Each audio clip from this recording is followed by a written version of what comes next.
Good morning, good morning! Daming ice cream. Dami po dating ice cream kay mga kabiyero. So, sa araw po na ito, wala po tayong magawa. Susubukan po natin gumawa ng sardinas, mga kabiyero. Ayan.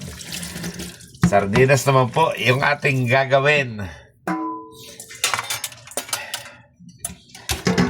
So, hindi po natin yan uubusin. At mukhang napakarami naman. Okay. Tatanggalan po natin ng buntot.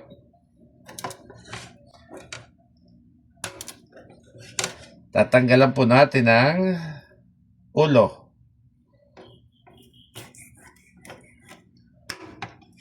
Ayan. Ito lang po yung ating gagawin.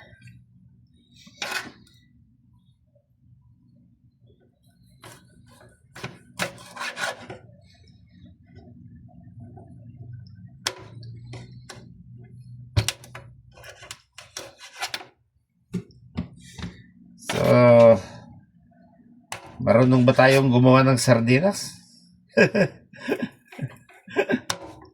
Subukan po natin.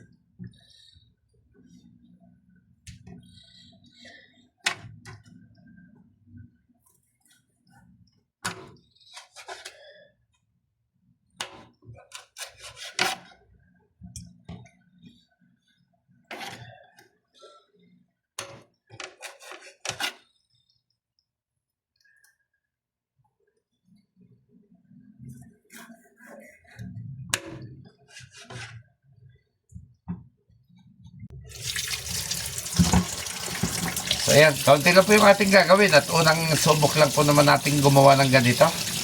Ayan. So, kung mape-perfect natin,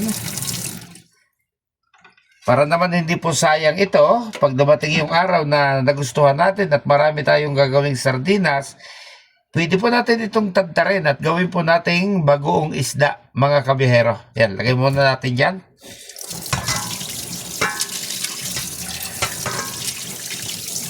Ang susunod, maghihiwa po tayo ng ating mga gagamiting ricado.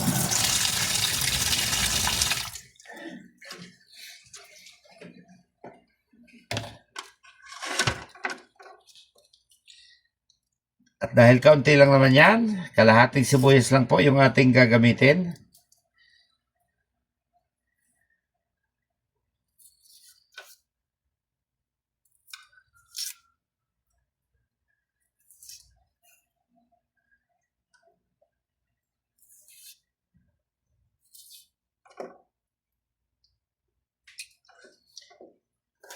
Hiwain po natin ang pino.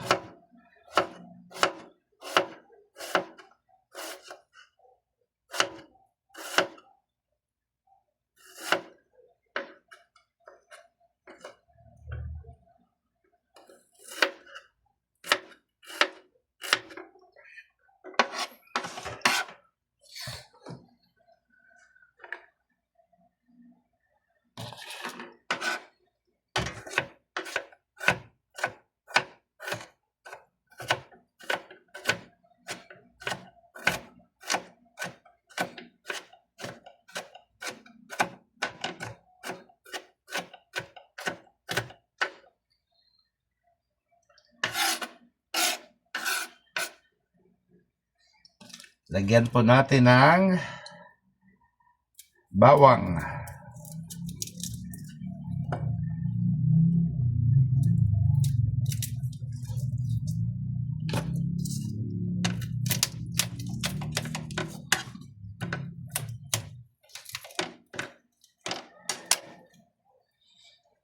Yan, tanggalan natin ang balat.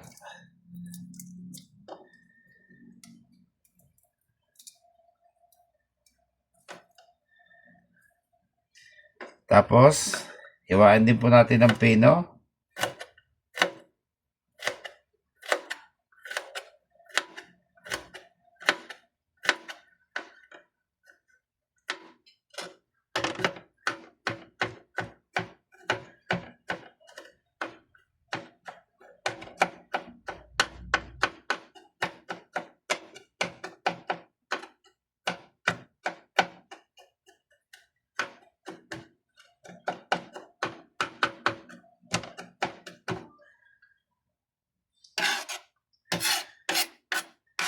So, ayan.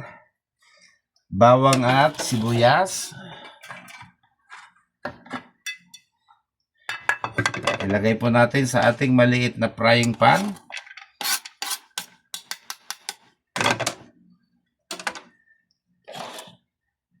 Lagyan po natin ng kaunting paminta powder. Ayan. Lagyan din po natin ng seasoning.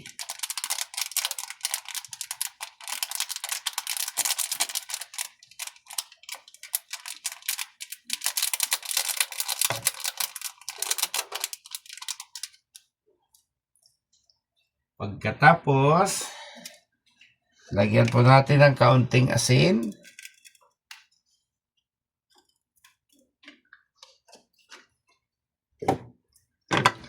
Yan, pantayin po natin.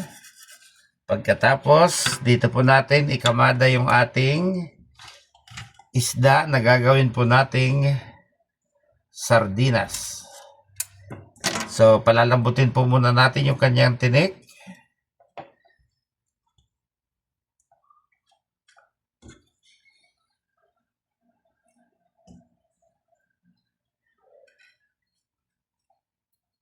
Yan. Tapos lalagyan po natin ng kaunting suka.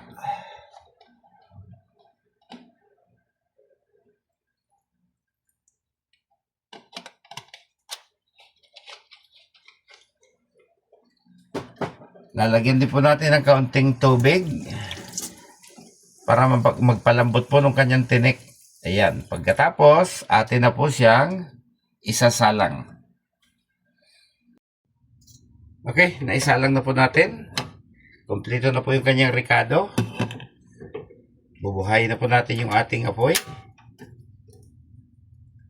Bakit hindi mabuhay? Patay ang tangke. Ayan. Ayan. Alalay lang po yung ating apoy at pakukuluin po natin na subukan po natin na mapalambot po natin yung kanyang tinik. So, ayan. So, pag malambot na po siya, saka po natin siya lalagyan ng sarsa at titingnan po natin kung kakayanin nga ba natin gumawa ng sardinas, mga kabiyahero. Okay, mga kabiyahero, nagtimpla po tayo ng kanyang magiging sauce. Mayroon po tayo ditong natitira pang tomato sauce. So, nilagyan po natin ng kaunting sugar at pagkatapos ay inilipat po natin dito yung pong ating pinalambot na isda, mga kabiyahero. So, dahil napalambot na po natin itong isda, nailagay na po natin siya sa kanyang sauce. Ang susunod po natin gagawin ay isasalang naman po natin siya sa steamer, mga kabiyahero. Okay, ito na po yung ating steamer. Napakalaki. So, maglalagay po tayo ng tubig sa kaserola. Ayan. Ilalagay po natin yung ating steamer. Ayun. Pagkatapos, ilalagay po natin yung ating sinubukang gawing sardinas. Ayan. Tatakpan po natin. Ayun. At bubuhayin po ulit natin ang apoy.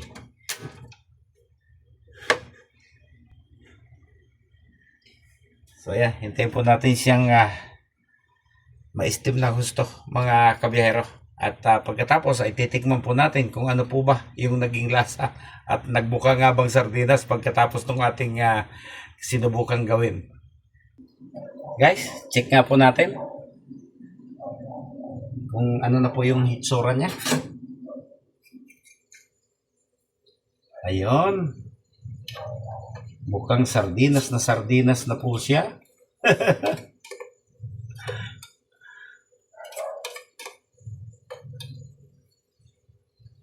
Wala po tayong maisipang gawing content. Nagkataon, marami po ako diyang tawilis.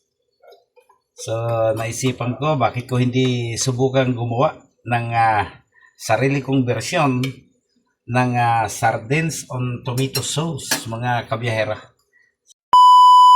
Okay, mga kabiyahera, Ito na po yung resulta ng ating ginawang homemade na sardinas with tomato sauce. Ayan. Ilagay na po natin sa isang lalagyan para makita po natin yung totoong hitsura niya pagkatapos po nating lutuin. Ayan. Yung hitsura niya ay talaga hong sardinas na. Kaya lang malaki ho yung kinaing apoy. Ayan, malambot na po siya.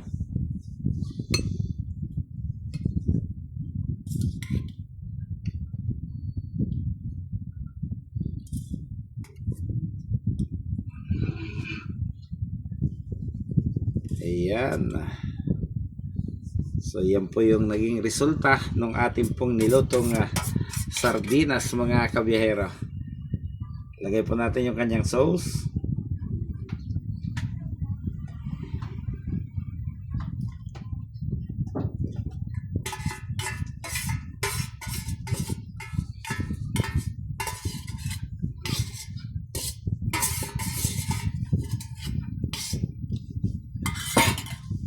So ayan. Sardinas na po siya mga kabiyahero. So sa susunod susubukan naman po natin yung Spanish style, yung piniprito po muna yung bangos, pagkatapos ini-steam po siya kasama ang ricado at saka po yung olive oil, kung may makukuha po tayong olive oil mga kabiyahero. So hanggang dito na lamang po. Maraming salamat. Pwede nyo pong itry, lalo kung mura yung tamban or tawilis mga kabiyahero. Simple lang naman po siyang gawin. Bye!